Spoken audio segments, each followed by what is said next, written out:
क्या ना वो है एंजाइम्स के बारे में। तो एंजाइम क्या होता है?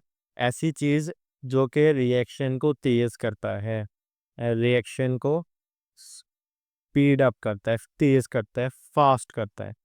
तो ये एक एंजाइम एज़ अ कैटलिस्ट काम करता है। कैटलिस्ट का काम है रिएक्शन को तेज़ करना। कहीं बताता हूँ। ये एज़ अ कैटलिस्ट काम करता है। कैटलिस्ट का काम है रिएक्शन को तेज़ करना। रिएक्शन का मतलब कोई भी आपकी बॉडी के अंदर जो चीज़ वर्किंग हो रही है ना, वो रिएक्शन है। खाना खाया, खाना हज़म होना है। जो हज़म होने का एक अमल है, वो रिएक्शन हो रहा है।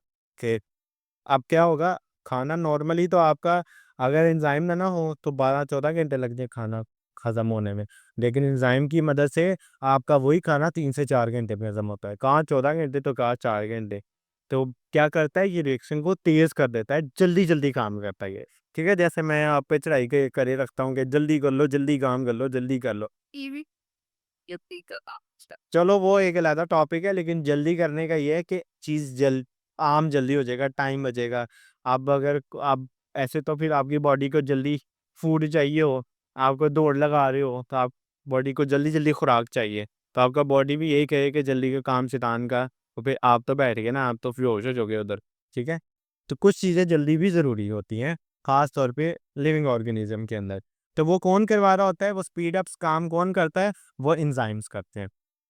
तो एंजाइम्स बहुत ज़्यादा स्पेसिफिक होते हैं और ये ख़ास किस्म के सबस्ट्रेट पे काम करते हैं। ये हर किसी सबस्ट्रेट के साथ नहीं जुड़ जाते। तो ये क्या होते हैं, बहुत ज़्यादा स्पेसिफिक होते हैं और ये किसके साथ जुड़ते हैं? सबस्ट्रेट के साथ जुड़ते हैं। मिसाल के तौर पे एंजाइम ये इस तरह का एंजाइम है और ये सबस्ट्रेट है। तो एंजाइम इसके साथ जुड़ेगा तो ये चीज़ बनेगी यार। ये बॉक्स करो। समझाने के लिए ये, ठीक है? ये आपका एंजाइम है, ये सबस्ट्रेट है, तो ये इसके ऊपर इस पे काम करेगा और एंजाइम क्या करेगा, इसकी प्रोडक्ट बना देगा और ये सबस्ट्रेट टूट जाए, ठीक है? तो ये कौन-सा प्रोसेस होगा? ये एनाबॉलिक, ठीक है?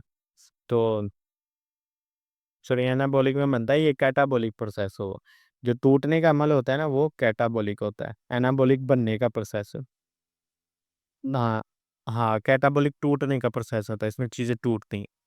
तो क्या होगा, सबस्ट्रेट अपनी प्रोडक्ट के अंदर टूट जाएगा, ये एंजाइम का काम है। एंजाइम का काम ये है कि ये जो सबस्ट्रेट प्रोडक्ट में बन पा रही है, इसको तेज़ कर दे, स्पीड कर दे, जल्दी-जल्दी हो रहा हो ये काम, ताकि आपके बॉडी की रिएक्शन फास्ट हो जाए।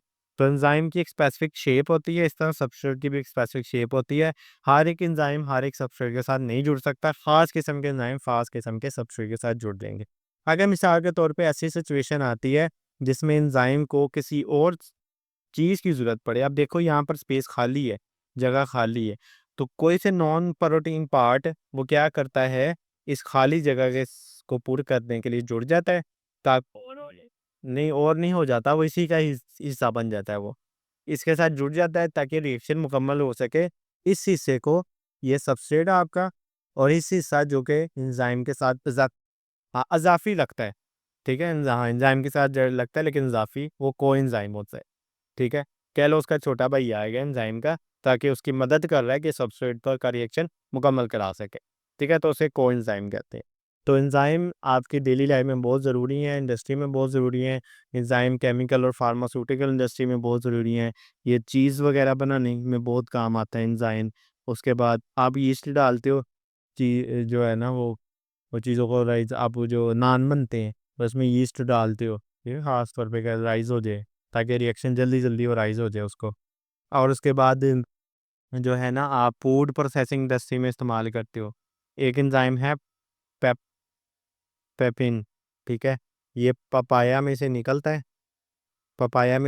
है और ये मीट जो है ना वो टेंडराइज़र के तौर पे इस्तेमाल है। मीट टेंडराइज़र वो होता है जो मीट को जो है ना वो नरम करने में काम आता है। ये सख्त होता है ना मीट, सख्त गोश्त को नरम करने में काम आता है, आसान लफ्ज़ों में यही है। तो ये इसका मेजर काम है।